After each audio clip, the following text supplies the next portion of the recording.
তাইলে আমাদের এই হচ্ছে মেনোব্রিয়াম, এই হচ্ছে জিফয়েড প্রসেস, আর এইটা হচ্ছে এক্সটার্নাল বডি। তাইলে প্রথম যে লিডটা C1, এটা কোথায় বসাবো? Fourth intercostal. আসসালামু আলাইকুম, আমি Mohammad Ataur Rahman, senior staff nurse, Patuakhali medical college hospital, Patuakhali.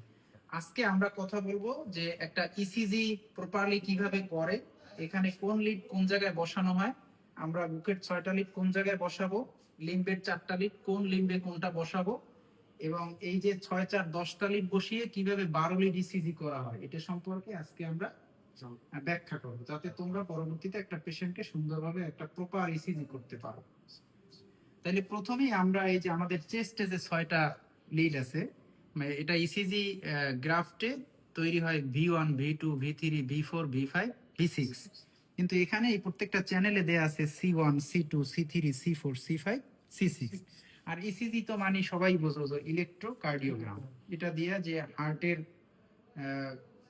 Electrical অ্যাক্টিভিটিতে দেখা হয়, মানে হার্টের যে কোনো সমস্যা আছে কিনা সেটার প্রাথমিক ধারণা বা ডায়াগনোসিস করার জন্য এই ইসিজিটাই সব থেকে বেস্ট।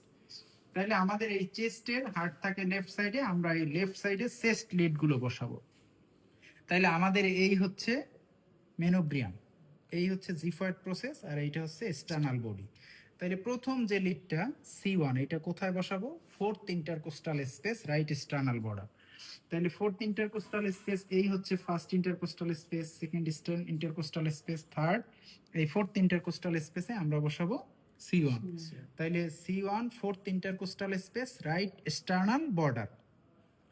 C2 সেম, অপোজিটে fourth intercostal space, left external border. এই এক্সটার্নামের বর্ডারে আমরা বসাবো C2। এখন C3 না বসিয়ে আমরা বসাবো C4। এখন C4 কোথায় বসাবো? এটা আগের দুইটা বসাইছি ফোর্থ ইন্টারকোস্টাল স্পেসে, এখন আমরা বসাবো fifth intercostal space, mid clavicular line. এই যে আমাদের ক্লাভিকাল, এই ক্লাভিকালের এইটা হচ্ছে এক পাশ আর একটা এন্ডে, তাহলে এর মাঝ বরাবর এই জাস্ট এই বরাবর আমরা জাস্ট নিপেলের নিচে ফিফথ ইন্টারকোস্টাল স্পেসে বসাবো আমরা C4। এখন C3 আমরা বলিনি কেন? C3 হচ্ছে C2 এবং C4, between the C2 and C4। তাহলে এই দুইটার মাঝ বরাবর আমরা C3 বসিয়ে দিব। এরপরে আমরা এই C5 কোথায় বসাবো? অ্যান্টেরিয়র এক্সিলারি লাইন, এই অ্যান্টেরিয়র লাইনে আমরা ফিফথ ইন্টারকোস্টাল স্পেসে বসাবো C5। এরপরে আমরা মিড এক্সিলারি লাইনে বসাবো, ফিফথ ইন্টারকোস্টাল স্পেসে বসাবো C6। এই আমাদের চেস্টের 6টা লিড আমরা এভাবে বসাবো। তাহলে এই 6টা লিড 6টা ইসিজিতে লিড তৈরি করবে ইসিজি পেপারে।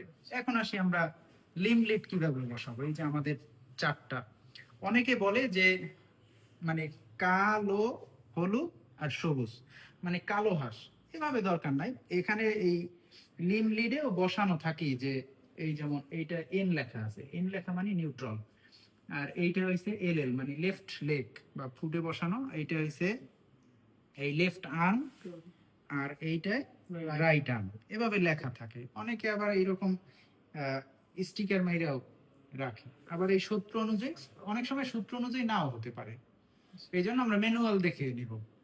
তাইলে এই মেশিনটা বা এইখানে একটা কিন্তু ম্যানুয়াল দেওয়া আছে, এইটা দিয়েও আমরা দেখে নিতে পারি। তাইলে এখন কথা হলো যে বললেন যে চেস্টের 6টা লিড তৈরি করে, এখন 12 লিড ইসিজি কিভাবে? এখানে 4টা, তাইলে 6 আর 4 হলো 10, কিন্তু এখন 12টা লিড হইলো কিভাবে? 12টা লিড এই যে ডান পায়ে, এটা হচ্ছে ডান পায়ে যে লিড, এইটা হচ্ছে নিউট্রাল মানে স্ট্যান্ডার্ডাইজেশন লিড, এটা কোনো লিড তৈরি করে না। তাইলে বাকি থাকে 3টা, এই 3টা লিড বসাইলাম 3টা, কিন্তু হইলো 6টা কিভাবে? চেস্টের 6টায় 6টা, তাইলে এখানে এই 3টা লিড মিলে 6টা লিড তৈরি করে। 3টা হচ্ছে লিম লিড আর 3টা হচ্ছে অগমেন্টেড লিড। এখন 3টা লিড তৈরি করে কি? Lead 1, lead 2, lead 3। আর 3টা লিড তৈরি করে কি? AVR, augmented voltage left, AV, AVR, AVL, augmented voltage left, আর পা থেকে যেটা হয় augmented voltage foot, AVR, AVL, এভিএফ।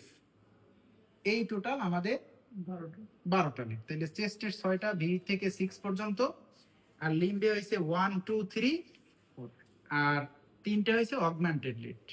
AVR, AVL, AVL, এই হয়েছে টোটাল 12টা। আর একটা প্রশ্ন অনেকেই করে যে জেলটা কেন দেয়?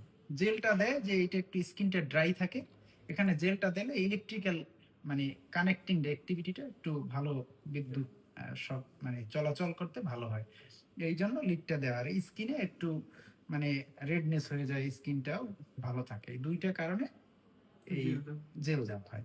আর ইসিজি করার পরে আমরা সুন্দরভাবে এই মেশিনটা গুছিয়ে রাখবো, আর কি করব, এই জেলটা মুছে দিব, আর যখন পজ করে দাও একটু।